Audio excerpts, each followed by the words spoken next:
बहुत ज़माने पहले एक बुजुर्ग बूढ़ा आदमी और उसकी उम्रदराज बीवी रहते थे, जिनके 10 बेटे और 3 बेटियां थीं। सबसे छोटी बेटी का नाम बेला था, जो बहुत मासूम, सादगी पसंद और बेहद जिज्ञासु। एक रोज तीनों बहनें जंगल की तरफ जड़ी बूटियां जमा करने निकली। उसकी दूसरी बहन का नाम जरीन था और तीसरी बहन का नाम मारिया था। शाम ढलने लगी तो वे सब घर लौटने लगी, लेकिन उसी दौरान बेला की नजर एक निहायत खूबसूरत सफेद फूल पर पड़ी, जो झाड़ियों के नीचे छुपा हुआ था। जैसे ही वो उसे तोड़ने झुकी, फूल के समीप उसे एक पतली, लंबी, भयावह बड़ी छिपकली दिखाई दी, जो अचानक इंसानी आवाज में बोली, बेला, अगर तुम वादा करो कि तुम मेरी हमसफर बनोगी तो मैं तुम्हें हर खतरे से महफूज रखूंगा, वरना ना ये फूल तुम्हें हासिल होगा और ना तुम्हें सुकून मिलेगा। बेला दहशत से कांप उठी और मना किया, मगर बड़ी छिपकली बार बार जोर देकर वही बात दोहराती रही। डर और घबराहट में आखिरकार बेला ने धीरे से हामी भर दी। जाते समय निकलते ही बड़ी छिपकली बोली, मैं जल्दी तुम्हें लेने लौटूंगा। 3 दिन बाद बुजुर्ग दंपत्ति के घर में खड़खड़ाहट गूंजी और बड़ी छिपकलियों का झुंड घर में घुस आया। सबसे बड़ी छिपकली बोली, हम अपनी दुल्हन लेने आए हैं, बेला ने हमारा वादा किया है। माँ बाप हैरान रह गए। बेला ने रोते हुए सच बताया। इनकार करना मौत बुलाने जैसा था। मदद के लिए उनकी पड़ोसन ने सलाह दी, किसी और जानवर को दुल्हन की तरह सजाकर भेजो। पहले सफेद हिरण भेजा। कौवे ने चिल्लाकर राज खोल दिया, हिरण मारा गया। फिर सफेद खरगोश भेजा। कौवे ने फिर भेद खोल दिया। फिर सफेद घोड़ा भेजा। कौवा फिर चीखा। बड़ी छिपकलियां गुस्से से बोली, अगर असली दुल्हन नहीं दोगे तो इस सरजमीन पर कहत पड़ेगा, बारिश सब तबाह कर देगी और भूख सबको निगल जाएगी। बेबस होकर दंपत्ति ने बेला को दुल्हन बनाकर सौंप दिया। बड़ी छिपकलियां उसे जंगलों, मैदानों से गुजारकर समुंदर तक ले गईं। वहां लहरों की गोद से एक खूबसूरत नौजवान निकला। मैं वही बड़ी छिपकली हूं और अब मेरा नाम जुवेल है।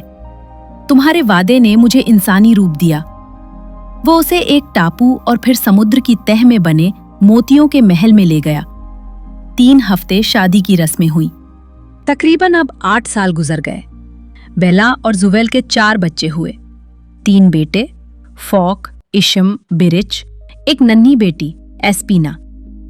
एक दिन बच्चों ने नाना नानी के बारे में पूछा तो बेला का दिल पसीज गया। उसने घर जाने की इल्तिजा की। जुवेल ने कड़ी शर्तों के साथ इजाजत दी। एक खत्म न होने वाला सुनहरा रेशा काटना होगा। बेला जादूगरनी के पास गई।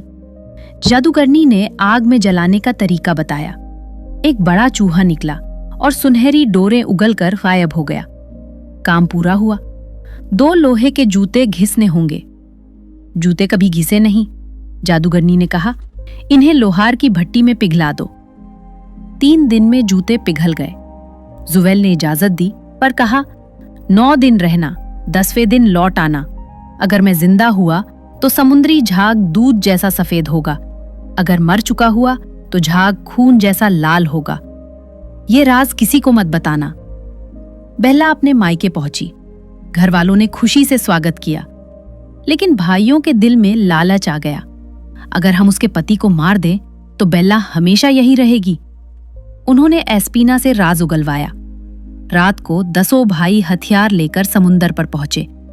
जुवेल को बुलाकर बेरहमी से मार डाला। पानी लाल हो गया।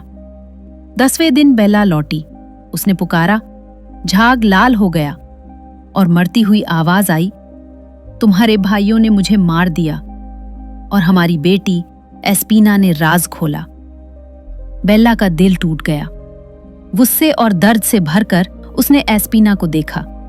तुम हमेशा कांपने वाला पतला कमजोर पेड़ बन जाओ। एस्पीना एक नाजुक कांपता हुआ पेड़ बन गई। तीनों बेटे फॉक, इशम, बिरिच मजबूत पेड़ों में बदल गए और बेला खुद भी एक पेड़ बनकर उनके साथ हमेशा के लिए खड़ी हो गई। मॉरल ऑफ द स्टोरी, लालच, डर और धोखे से किया गया हर फैसला आखिर में विनाश ही लाता है।